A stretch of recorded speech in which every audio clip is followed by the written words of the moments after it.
Buenas tardes, ingeniero. Bien, vamos a esperar unos minutos.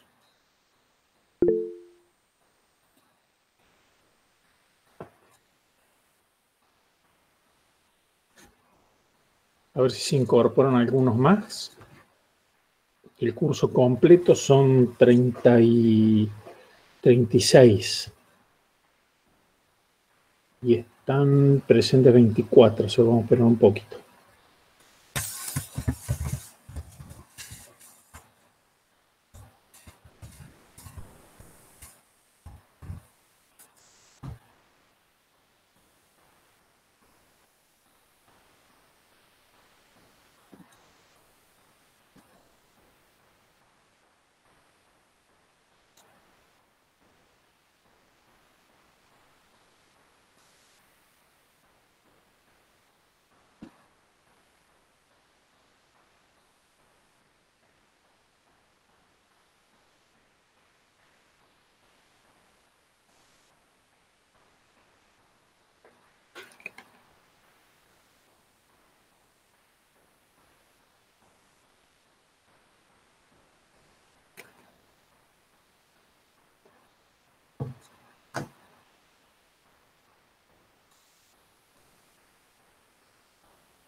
Bueno, arrancamos entonces.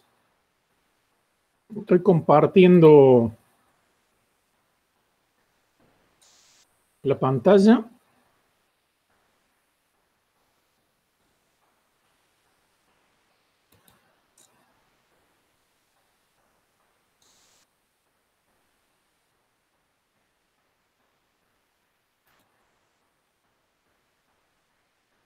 ¿Están viendo ya la pantalla? Sí, profe, se ve perfecto. Bueno, entonces vamos a hablar antes de entrar en materia de las generalidades de cursado. Bueno, yo me presento para aquellos que no me conocen, yo soy el ingeniero Mario de Rico. El mail ya lo tienen, obviamente. Soy profesor adjunto a cargo de la materia, del dictado de los teóricos. Y el profesor asistente a cargo de los prácticos, el ingeniero Soria Castro, que acá tienen el correo electrónico. El ingeniero Soria Castro dicta los prácticos los días lunes, regularmente yo voy a dictar los teóricos los días jueves, excepto este lunes para adelantar. Como el próximo lunes es feriado, tenemos 3 días de teórico, lunes, jueves y jueves para arrancar con material teórico. Por lo tanto, el lunes 24, hoy el lunes 10 más 14, el lunes 24, arrancan con el ingeniero Soria la parte práctica. Bien, acá está la planificación. Va a haber 2 parciales teóricos y 2 parciales prácticos con los respectivos recuperatorios cada uno. Los teóricos en día jueves, los parciales prácticos en día lunes. Ahí están las fechas. Después vamos a subir esto al LEB, así lo tienen, así como el material de las clases. Y los coloquios van a ser la última semana de clase en horarios a convenir. Este año, en razón del dictado virtual y de las dudas que se tienen en las evaluaciones, bueno, hemos puesto condiciones diferentes a las del año pasado. Bien, para el cursado, lo que exigimos es la inscripción es estricta al sistema guaraní, es decir, no admitimos alumnos que no estén inscritos, con excepción, obviamente, de aquellos estudiantes que ya están regular en la materia y hacen el reparcializado, que tenemos algunos, y aquellos estudiantes que planteen la situación, pero con un respaldo de la dirección de escuela o de la secretaría académica, nada más. La condición final para obtener la regularidad es aprobar un examen parcial. Eso incluye aprobarlo en una instancia recuperatoria, aprobar uno de los exámenes parciales de contenido práctico y aprobar en la parte práctica un conjunto de trabajos prácticos seleccionados que ya se los va a asignar el ingeniero Soria. Para la promoción se requiere aprobar los 2 exámenes parciales de cada contenido, tanto teórico como práctico, y aprobar esos trabajos prácticos seleccionados. Ahora bien, para promocionar tienen que aprobar los parciales prácticos y teóricos con un promedio que no sea inferior a 6, correspondiente a un 75%. Y vamos a tomar coloquio. Lo que sí vamos a exceptuar del coloquio a aquellos alumnos que estén, digamos, estén en una situación como de desempeño excepcional, que tengan un promedio de la totalidad de los parciales de 9 para arriba.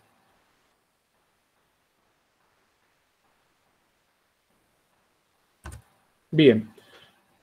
Acá les presento el programa sintético adaptado. Lo que se dicta en la realidad es algo diferente del programa oficial. Hay 2 unidades, estática de fluidos y la última unidad, análisis experimental y mediciones fluidas, que no se dictan. Estática de fluidos porque es redundante con lo que ustedes han visto en física y lo que han cubierto en aeronáutica general. Y el análisis experimental también han cubierto muchas cosas experimentales en aeronáutica general, y en teoría la carrera tiene una materia optativa que se denomina Laboratorio de Aeronáutica, que no sé si se dicta o no se dicta, pero eso es otra cuestión, pero la carrera lo tiene. Bien, y el resto de las unidades están, nada más que allí he marcado con colores aquellas unidades que están como fusionadas en una misma unidad temática.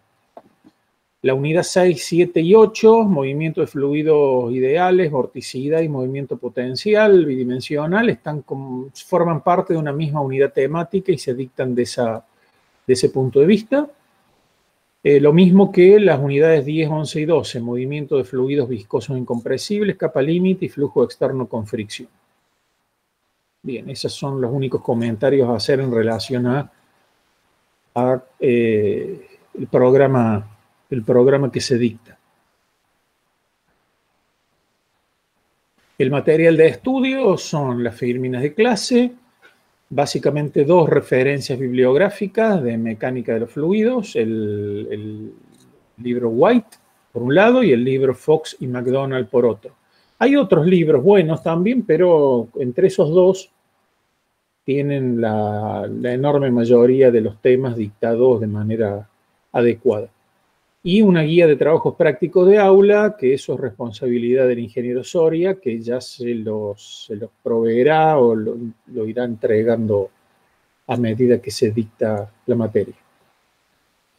Las filminas las estoy... Sí, ¿alguien me planteó algo? Pero... Sí, profe, perdón. Inicié el micrófono y quería preguntar una cosa. Sí. ¿Usted tiene por casualidad esos libros en formato PDF? Porque tengo el de White, pero el de Fox y McDonald no lo tengo. Si lo pudiera pasar al LEP, sería genial.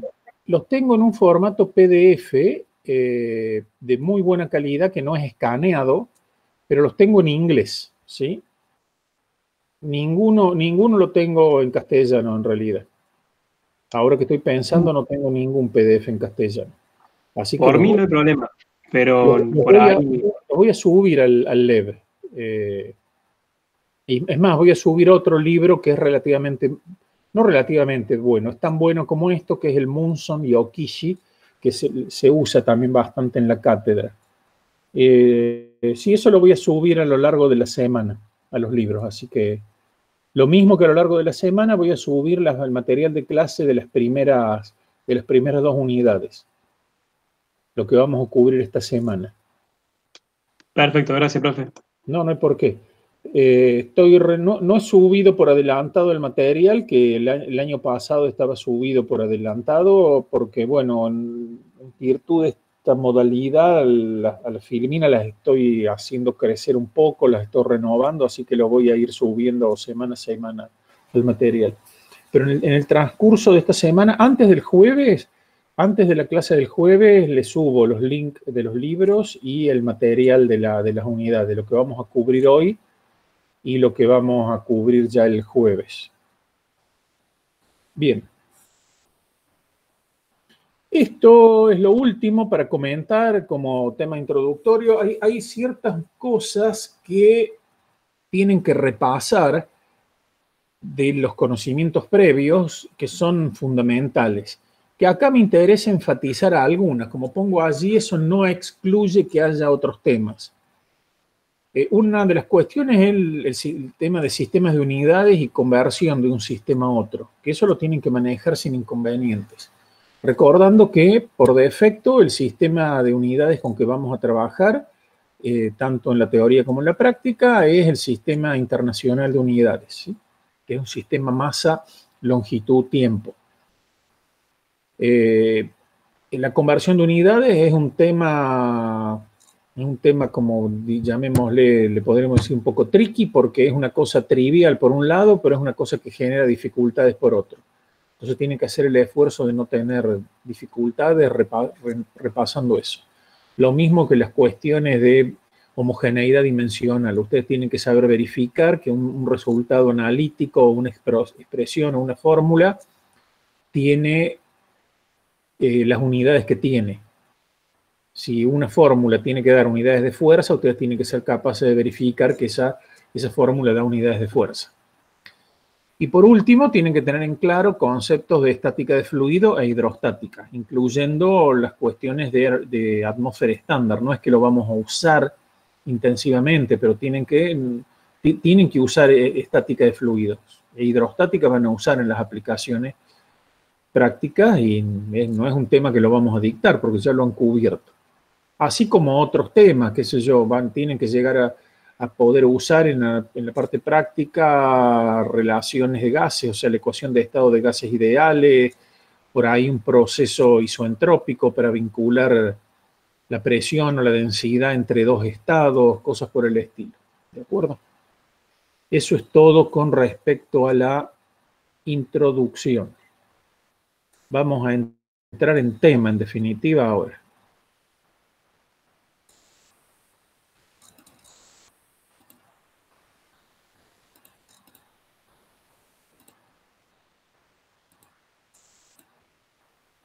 Vamos a cubrir la primera unidad, ciertos conceptos introductorios que no por ser introductorios no dejan de ser importantísimos, digamos más que importantes, porque son cosas básicas que las tienen que tener en claro, y hablar, comentar todo lo que sea necesario de propiedades de los fluidos. El concepto de fluido ustedes lo tienen en claro de un punto de vista físico, digamos, de experiencia directa.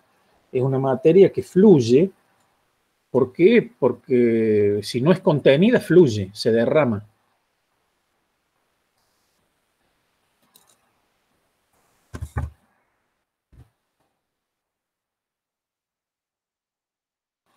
Una consecuencia de que fluye es que se adapta a superficies sólidas que la contengan, ¿sí? Y por otra parte, es infinitamente deformable, al menos de un punto de vista macroscópico. Del punto de vista macroscópico es infinitamente deformable. Entonces, así como en las materias de estructuras ustedes trabajan con materia sólida y trabajan con el concepto de deformación, trabajando con fluidos, ya sea líquidos o gases, es imposible trabajar con la deformación, porque la deformación va creciendo o va variando continuamente hacia el infinito en un fluido. Se trabaja con un gamma punto, una deformación punto, una derivada de la deformación respecto del tiempo, o tasa de deformación. Evidentemente, el carácter fluido se pone en evidencia cuando está en movimiento, es decir, cuando fluye justamente. Cuando está estático el fluido, prácticamente no se lo puede diferenciar de una masa de sólido. Eso es lo que no cubrimos en la materia y ustedes tienen que traer los conocimientos previos.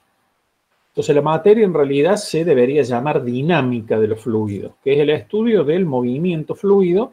Y el movimiento fluido es lo que se le llama flujo, o flow en inglés, que a veces para enfatizar la cosa se le llama flujo fluido, pero un sólido no fluye. Si hay flujo es un fluido.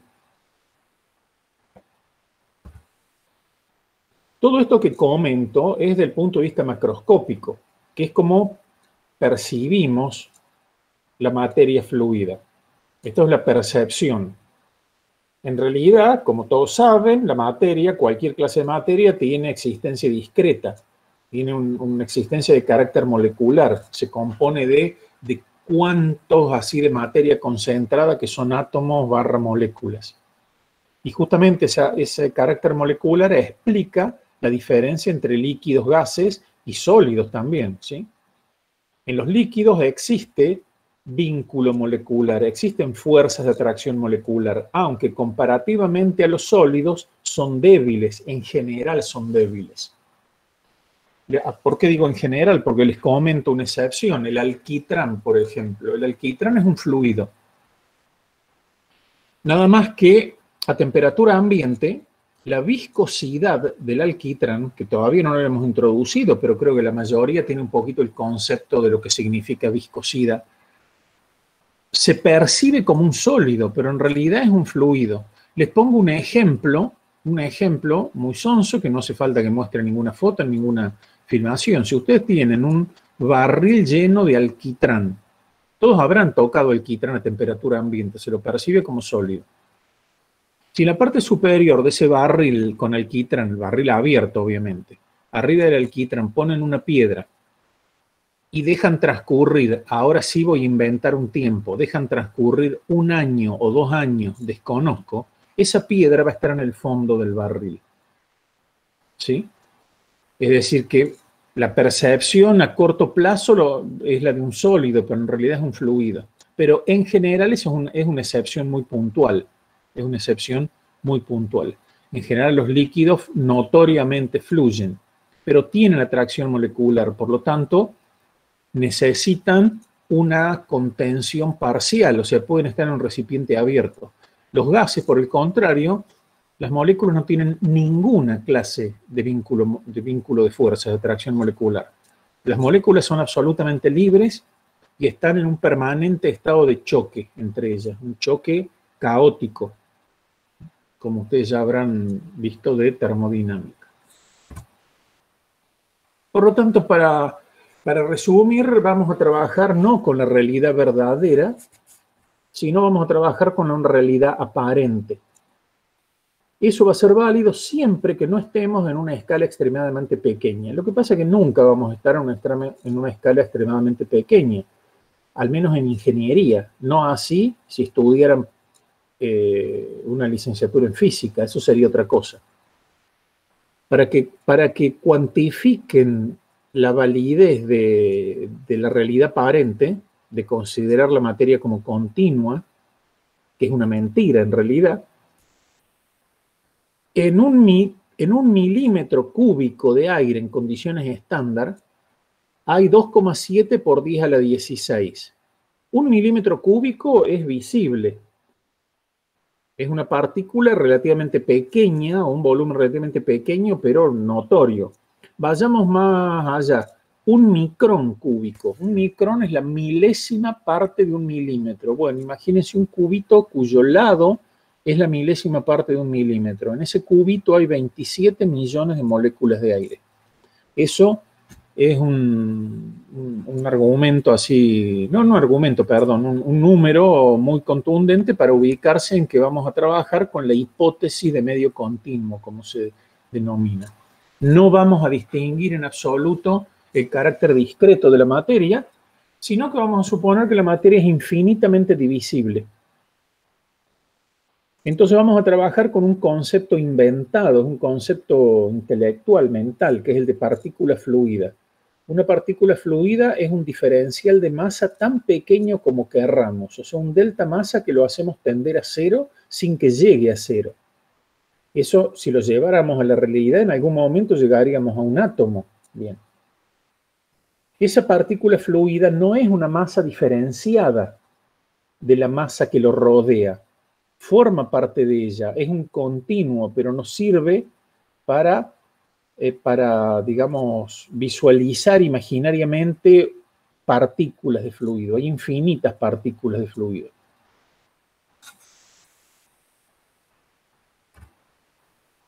Bien, con esta hipótesis del continuo, tenemos que poder describir el movimiento fluido justamente como un continuo. No podemos trabajar con la velocidad de partículas individualizadas porque no es posible individualizar partículas. Entonces, desde el punto de vista teórico formal, como pongo allí, o también desde el punto de vista cuantitativo, se trabaja con un campo vectorial de velocidades. En el espacio 3D, que es el espacio en el que vivimos, hay 3 componentes de velocidad, U, V y W. Normalmente trabajaremos en coordenadas cartesianas. Y cada una de esas componentes, así como el vector globalmente, es función de las 3 componentes espaciales y del tiempo. Y de un punto de vista cualitativo, de un punto de vista descriptivo, visualmente de cómo se mueve el fluido como medio continuo, vamos a definir ciertas líneas, que eso entra en la unidad siguiente. Por ahora las comento nomás, pero ustedes ya tienen una idea somera de esto por aeronáutica general. Son las líneas de corriente, las trayectorias y líneas de traza. Entonces acá ven visualizaciones de flujo de un perfil aerodinámico, acá está en pérdida y acá está antes de la pérdida de sustentación. Y ahí vemos visualmente cómo es el fluir del fluido del aire alrededor del perfil a través de estas líneas. Esto no tiene valor cuantitativo, pero es de mucha utilidad. Es de mucha utilidad, pero ahí muere en realidad, en la descripción visual, nada más. Formalmente se tiene que trabajar con este campo vectorial de velocidades. Bien, acá repito lo mismo, pero físicamente, ¿cómo lo leen a esto? Esto es el vector velocidad de aquella partícula fluida que en el instante t se encuentra en la posición X, Y, Z del espacio. Esa es la forma de leer, entre comillas, de un punto de vista físico, esta función matemática. ¿De acuerdo? Un flujo estacionario, ustedes ya conocen el concepto de flujo estacionario, es un flujo que no cambia con el tiempo, o sea que en un punto, todas las partículas que en diferentes tiempos están en el mismo punto del espacio tienen la misma velocidad. Eso implica que en estas funciones matemáticas el tiempo no aparece. Eso significa que la derivada parcial del vector velocidad, así como de cada uno de sus componentes, vale 0. ¿Estamos? Ustedes ya tienen el concepto del flujo estacionario o también un flujo estabilizado en el tiempo, se le llama. Nosotros vamos a emplear la denominación flujo estacionario.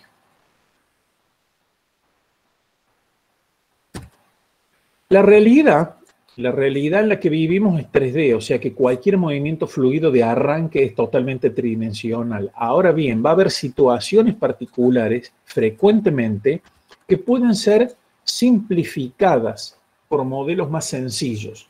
Repito que esos son modelos aproximativos de una realidad que es 3D. El carácter de la aproximación, en algunos casos, va a ser excelente, va a ser casi exacto, y en otros casos va a ser una aproximación más discutible, pero de todas maneras útil a fin de simplificar un análisis.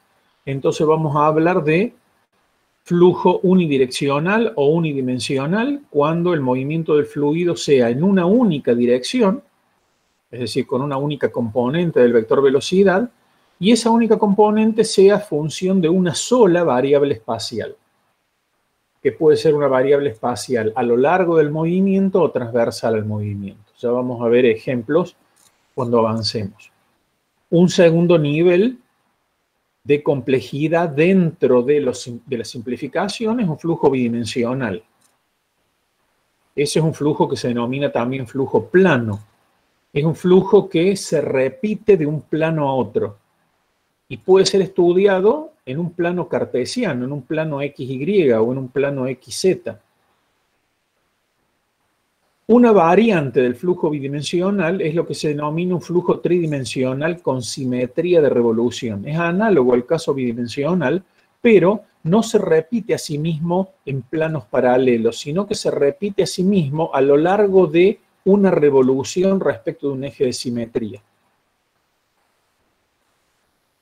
Veamos. Acá tienen un ala de bajo alargamiento. Ustedes tienen el concepto del alargamiento de un ala, ¿no es cierto? Un ala de bajo alargamiento es que analiza con un flujo que tiene que ser tridimensional de arranque. No lo pueden simplificar. En cambio, alas de muy elevado alargamiento, por ejemplo, de un velero de competición, en donde la envergadura del ala puede ser 20 veces, 30 veces o más la cuerda media, en ese caso el flujo a lo largo de cada uno de los perfiles, a lo largo de la envergadura, puede estudiarse con un flujo bidimensional aproximadamente. También se le llama un flujo cuasi bidimensional, porque allí los efectos tridimensionales existen, pero son comparativamente pequeños. Entonces, un flujo bidimensional puro que no existe es de utilidad teórica porque eso permite el análisis de perfiles aerodinámicos y eso forma una parte importante de la materia aerodinámica 1 que van a ver después de esta materia.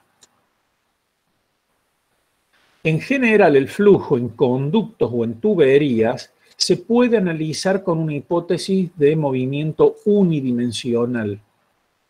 No siempre, frecuentemente, trabajando en cada una de las secciones de la tubería, con una especie de velocidad promedio, que la suponemos, aunque no sea cierto, uniforme en cada sección. En realidad esto no es verdad, la realidad es una cosa como esta, la velocidad en cada una de las secciones varía. Pero aún en una tubería que sea de sección circular, se puede estudiar con un modelo de simetría de revolución.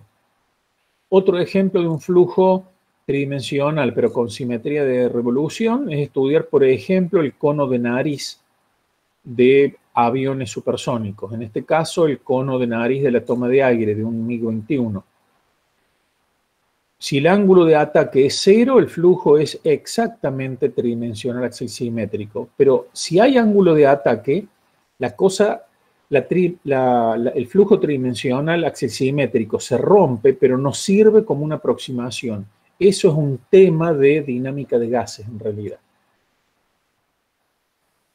Pero vuelvo a repetir que flujo unidimensional, bidimensional o flujo con simetría axial son modelos aproximativos, con un nivel de aproximación del 99% o un nivel de aproximación del 60%. Eso ya será la situación de cada caso.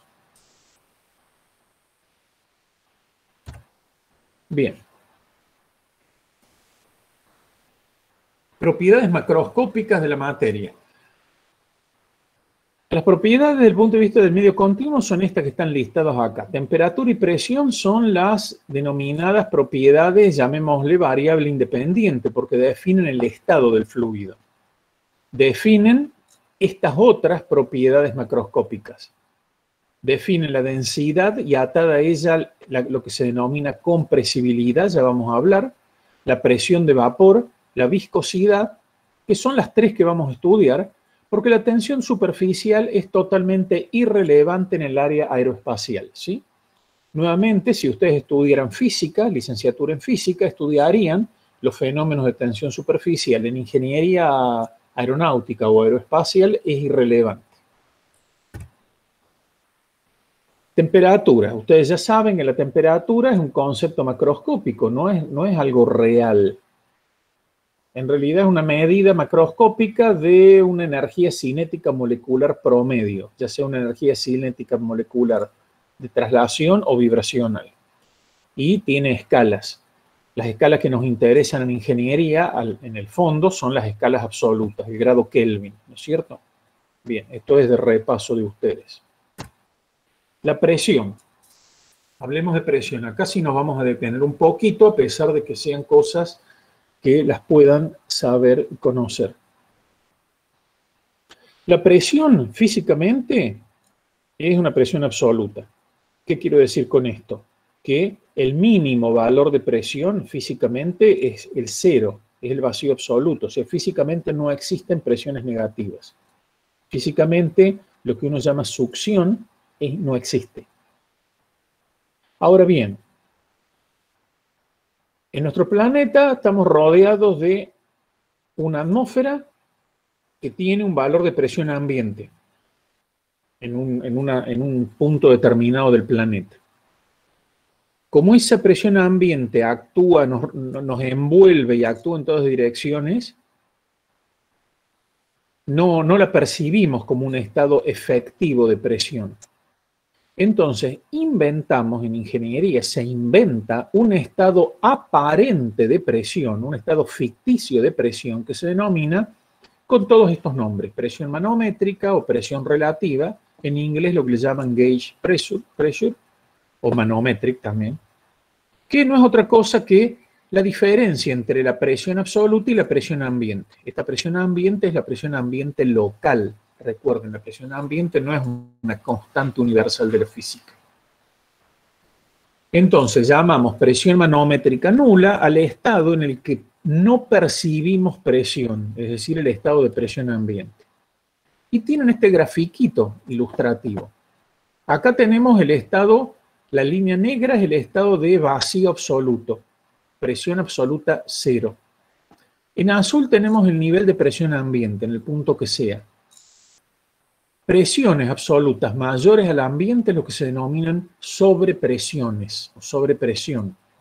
Presiones en rojo menores al ambiente, que en términos absolutos es una presión positiva de compresión, no lo dije, la presión es de compresión, lo percibimos como una succión, que aquí está.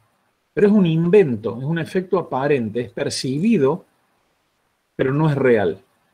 ¿De acuerdo?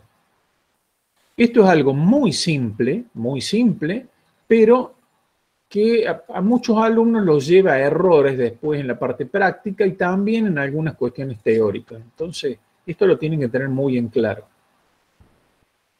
Recordemos que las condiciones ambiente, como dije, no son una constante de la física, es una variable atmosférica. La condición ambiente depende de la latitud, altitud, el día, la época del año, etc. Entonces, ustedes ya sabrán de aeronáutica general que se trabaja con una atmósfera normalizada, que tiene grandes utilidades en diseño. Entonces, acá tienen las magnitudes a nivel del mar de atmósfera estándar. 15 grados centígrados en temperatura ambiente, 101.325 pascales, etc. Ustedes tienen que tener presente estas condiciones de ambiente estándar a nivel del mar. Pero justamente como la presión ambiente no es una constante, un mismo valor de presión absoluta en diferentes lugares puede traducirse en valores diferentes de presión manométrica. Y viceversa, un mismo valor de presión manométrica en diferentes lugares puede significar valores diferentes de la verdadera presión, que es la presión absoluta. ¿De acuerdo? Por eso es que hay que ser muy cuidadoso con este tema, a pesar de que es sencillo.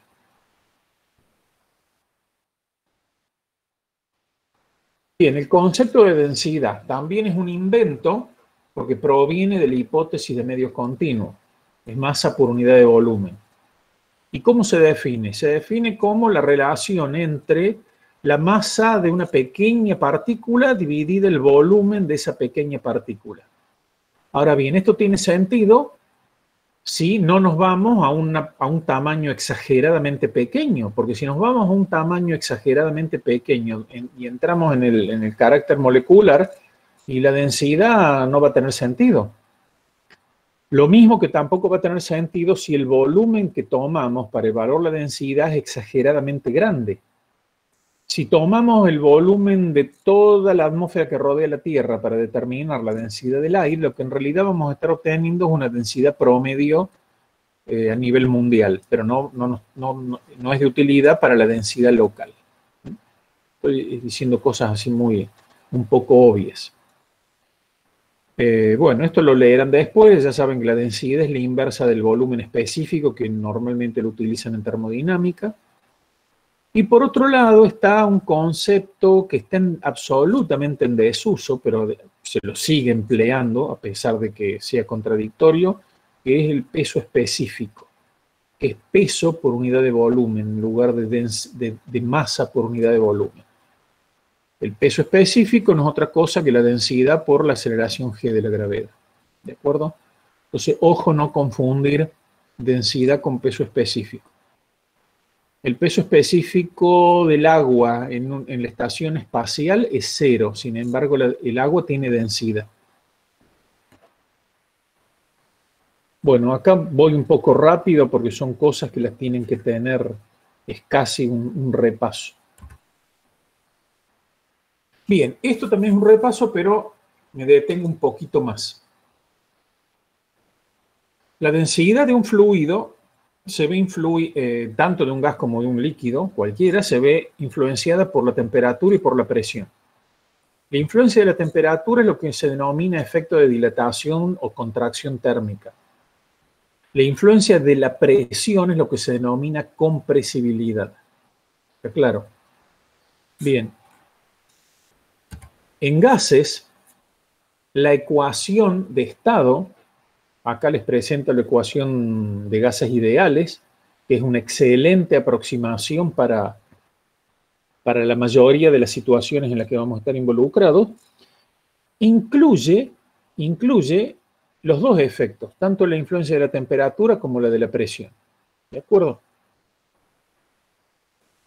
La densidad la calculamos como P dividido RT, donde R es la constante del gas, ¿sí? No es la constante universal de los gases. Yo asumo que después ustedes esto lo leerán cuando tengan el material, esto ya lo tienen que conocer, pero lo leerán nuevamente y lo repasarán. Ahora bien, en gases es sencillo porque una misma ecuación les contempla tanto el efecto de temperatura como el efecto de la presión. O sea, la compresibilidad está implícita en la ecuación de estado, así como la dilatación térmica. En los líquidos están desacoplados esos efectos. La influencia de la temperatura es una influencia obtenida en base a gráficos empíricos. Este, por ejemplo, es el gráfico de la densidad relativa del agua en función de la temperatura. ¿A qué se le llama densidad relativa de un fluido? La densidad relativa de un fluido, estamos hablando en líquidos, fluidos líquidos, es la densidad de ese fluido dividida la densidad del agua a 4 grados centígrados. ¿Por qué corno a 4 grados centígrados? Porque el agua a 4 grados centígrados justamente tiene como densidad ese numerito tan útil y tan redondo del número 1000 kilomasa por metro cúbico. Entonces, una densidad relativa de 0,8 del fluido que sea significa una densidad de 800 kilogramos sobre metro cúbico. ¿De acuerdo? Si ustedes se fijan, la influencia de la temperatura es pequeñísima. Es pequeñísima. Ya vamos a verlo. Lo vamos a puntualizar. Acá es lo mismo, es un gráfico de densidad en función de la temperatura del mercurio. No vamos a trabajar con una gran variedad de líquidos. Vamos a trabajar, el líquido que en general con que vamos a trabajar es agua. Quizá trabajemos con otros, alcohol, combustible, pero mayoritariamente con agua. Pero bueno, de otros fluidos recurrirán a alguno de los libros para sacar la densidad en función de la temperatura. Un comentario. A la densidad relativa, en inglés, la nomenclatura en inglés retiene esa cosa histórica de el peso específico y le llaman gravedad específica, specific gravity, ¿sí? Pero es una cuestión de nombre nomás. La compresibilidad en líquidos, que es la influencia de la presión. La compresibilidad de líquidos es extremadamente baja, o sea, los líquidos casi no cambian la densidad con la presión. Sí lo hace, pero usted tiene que saber cuantificar cuán poco cambian. En los líquidos se define un módulo de elasticidad o módulo volumétrico de compresibilidad que es totalmente análogo al módulo E de los sólidos. Por eso también se le llama módulo de elasticidad, totalmente análogo, que está definido de esta manera. De esta manera está definido en términos de cambios de volumen y de esta manera está definido en términos de cambio de densidad, que es el que me interesa.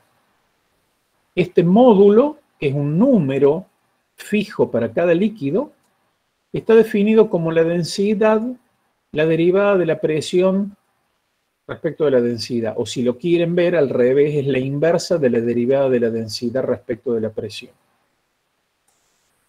¿Para qué sirve esto? Sirve para despejar diferencial de ρ sobre ρ igual a diferencial de P sobre B e integrar. Pero acá viene un dato útil. El módulo volumétrico de prácticamente todos los líquidos es un número tan grande, tan enorme, que esta relación se puede aproximar de esta manera, algebraicamente. Recuerden, observen, mejor dicho. El módulo volumétrico a lo mismo que el módulo de elasticidad, como les dije, tiene unidades de presión, es decir, fuerza dividido superficie. Entonces, fíjense que esta relación en la práctica la pueden trabajar de esta manera. El cambio de densidad del líquido en relación a la densidad de presión ambiente es el cambio de presión que sufre el líquido dividido el módulo de compresibilidad B. Y acá se les presenta una tabla, que la tienen en el libro, de el módulo de compresibilidad. Este es el módulo de compresibilidad de diferentes líquidos. Nos fijemos en agua. Esto es agua a 20 grados centígrados. Es 2,24 giganewton sobre metro cuadrado. Entonces hagamos unas cuentas. Vamos a ejemplificar agua a 4 grados centígrados y una atmósfera. El ρ cero es 1000 kilos sobre metro cúbico. El módulo del agua es 2,24 giga. Giga significa 10 a la 9. Y el newton sobre metro cuadrado es el pascal. Esto lo planteo arbitrariamente. Consideremos un cambio de temperatura grande de 80 grados centígrados, manteniéndonos a una atmósfera. Vamos al gráfico este. Fíjense, a 80 grados centígrados, vean el gráfico, la densidad específica es prácticamente 0,97. 0,97 significa una densidad de 970 kilos sobre metro cúbico. Sin embargo, es un cambio de 3%. Ante un cambio de 80 grados centígrados, o sea, el agua ya está relativamente cerca del punto de ebullición. Sin embargo, la densidad solamente cambia un 3%. ¿Eso qué nos dice? Que ante cambios relativamente pequeños, cambios de 5, 10, 20 grados, el cambio de densidad, lo pueden leer del gráfico, va a ser aún menor a esto, va a ser un cambio de un 1%. Entonces, podemos considerar la densidad de un líquido cuasi constante con la temperatura, a efectos aproximados. Veamos la influencia de la presión. Vayámonos ahora a un caso extremo. Consideremos un aumento de presión de 1000 atmósferas. Un aumento de presión de 1000 atmósferas es aproximadamente el aumento de presión que se sufre en 10 kilómetros de profundidad de agua. O sea, para que cuantifiquen que es una cosa absolutamente desmedida. Acá calculo el cambio relativo de densidad, el delta P de 1000 atmósferas, una atmósfera. Cuando uno dice una atmósfera, normalmente se entiende la atmósfera normal a nivel del mar, que es 101.325 pascales.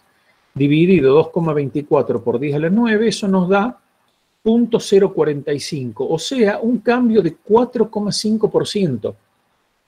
No es tan pequeño un cambio de un 4 o 5%, no es enorme, pero tampoco es tan despreciable.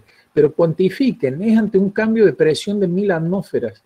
Eso no sucede jamás.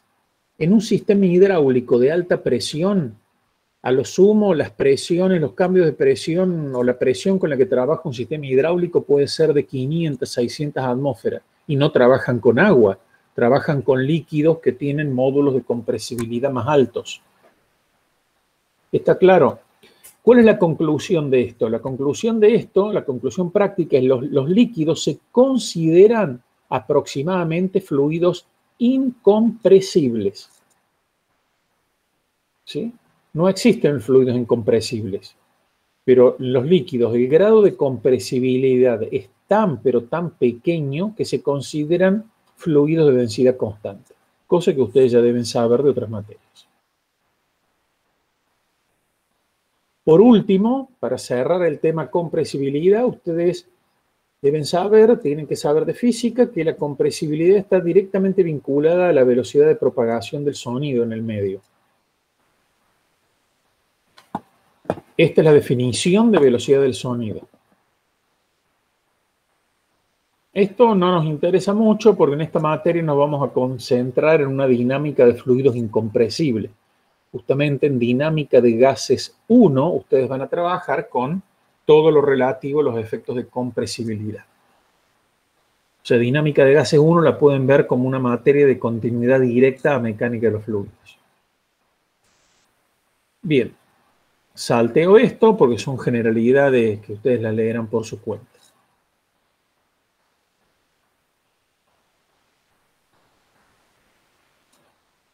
La presión de vapor. Vamos a cubrir este tema de presión de vapor y hacemos un pequeño descanso.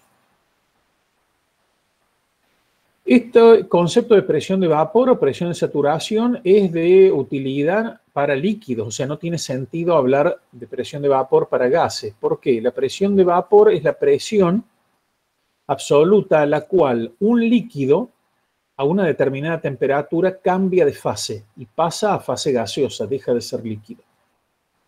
Si la presión absoluta a la que está el líquido es mayor a la presión de vapor a la temperatura a la que está el líquido, el fluido existe en fase líquida. Cuando esta desigualdad se invierte, el líquido deja de ser líquido y pasa a fase gaseosa. Esto es lo que sucede cuando se produce la ebullición del agua. Ahora bien, ¿por qué nos interesa esto? ¿Por qué? Porque un líquido frío a temperaturas bajas puede cambiar de fase por una disminución de la presión, no por un aumento de temperatura. Ese es el caso que nos interesa en dinámica de fluidos. En el movimiento de un líquido, la presión puede disminuir por tres efectos. Efectos de fricción, que ya los vamos a estudiar en la materia. Efectos dinámicos por adquirir una elevada velocidad, que también lo vamos a estudiar. Y por último, que es un poco lo obvio, por una elevada altitud geodésica. O sea, si el líquido está más alto, su presión está más baja. Combinando estos tres efectos, hay situaciones en las cuales de manera muy sencilla la presión puede hacerse tan baja que cambie de fase y eso genera un sinnúmero de problemas. Les comento lo crítico en el funcionamiento de una bomba que bombea líquido. Una bomba está hecha para bombear un líquido. La entrada de la bomba es la zona de menor presión de funcionamiento de dicha máquina. Cuando se produce este fenómeno de cambio de fase en la entrada de la bomba, eso genera un problema de funcionamiento de la máquina. Ese problema se denomina cavitación. Acá está, para el caso del agua, una tabla y un gráfico que nos da la presión de vapor del agua líquida. Justamente, la presión de vapor alcanza una atmósfera cuando la temperatura del agua es de 100 grados centígrados. Fíjense, cuando la temperatura del agua es 100 grados centígrados, aquí está, la presión de vapor alcanza 760 milímetros de mercurio. O 101.330 pascales, redondeado, en realidad 101.325. Y ahí es el agua a presión ambiente hierve a 100 grados.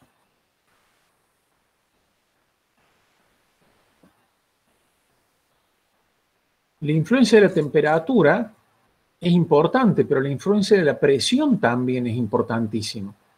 Como comentario, que ustedes ya lo deben saber, pero es interesante cuantificarlo. Por ejemplo, en Potosí, en Bolivia, que es una ciudad que está a muy gran altitud, 4.000 metros de altitud, el agua hierve a 87 grados centígrados. O sea que prácticamente allí no pueden cocinar. A 87 grados no se cocina. O muy pocas cosas se pueden cocinar. Y se necesita usar ollas a presión. Las ollas a presión, acá están, aquel que tenga curiosidad, este es el orden de magnitud en que trabajan. Entre 1 y 2 atmósferas manométricas, o sea, entre 2 y 3 atmósferas absolutas, lo que le permite hacer que el agua esté hirviendo dentro de una olla a presión entre 120 y 130 grados centígrados. Bien. Pero esto es un comentario de física interesante, pero ¿a qué voy? Lo que me interesa es lo que se llama ebullición fría, que el líquido, que es lo que comenté ya, pero lo voy a enfatizar, el líquido estando más o menos frío, no tiene por qué estar helado, pasa a fase gaseosa, no porque la temperatura sea alta, porque no lo es, sino porque la presión ha disminuido. Lo que conocemos como ebullición caliente es, estando el fluido a una presión aproximadamente ambiente, por adición de calor va aumentando la temperatura, la presión de vapor va aumentando y cuando se igualan ambos, el fluido pasa a cambiar de fase, o sea que el líquido comienza a hervir. En la materia va a ser importante sobre todo este fenómeno, el fenómeno de la ebullición fría. ¿De acuerdo? Bien, ¿alguna pregunta? Discutimos alguna pregunta si alguno tiene y si no, hacemos 10 minutos de break.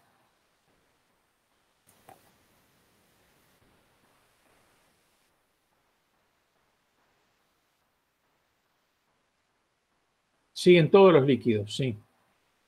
¿Algunos?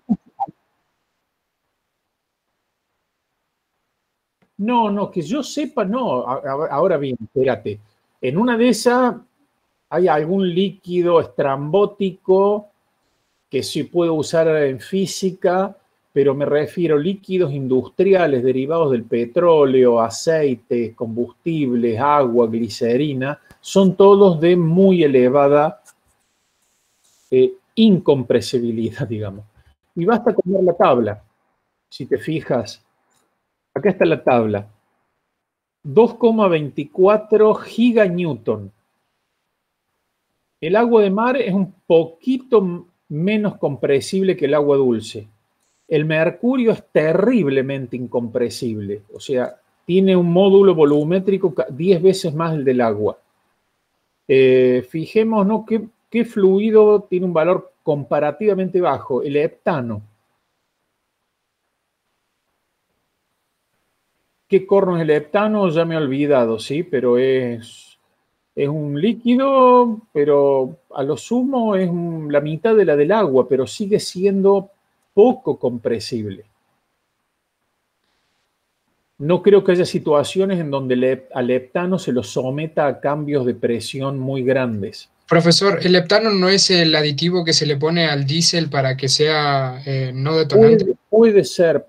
Mi fuerte El no octano es es el el de la de... nafta para que sea detonante y el heptano es el del diésel No, para que sea... también, como te digo, puede ser, pero no me interesa detenerme en eso. Simplemente me interesa que vean los numeritos. Todos los numeritos son del mismo orden de magnitud que el del agua. Es más, como les decía, líquidos hidráulicos de sistemas de accionamiento hidráulico que pueden trabajar con cambios de presión, es decir, presiones manométricas de 500, 600 atmósferas, no hay sistemas hidráulicos que trabajen con más de 600 atmósferas, bien, no utilizan agua ni aceite común, utilizan fluidos especiales que tienen módulos volumétricos muy altos, más altos que los del agua. Porque justamente en un sistema de accionamiento hidráulico el hecho de la compresibilidad le da retardo a la respuesta del sistema hidráulico. Y ahí ya habría que ponerse a investigar. Pero como te decía, yo no conozco que haya fluidos que sean notoriamente compresibles, líquidos, perdón, que sean notoriamente compresibles. De nada. Bien. Hacemos 10 minutos de descanso.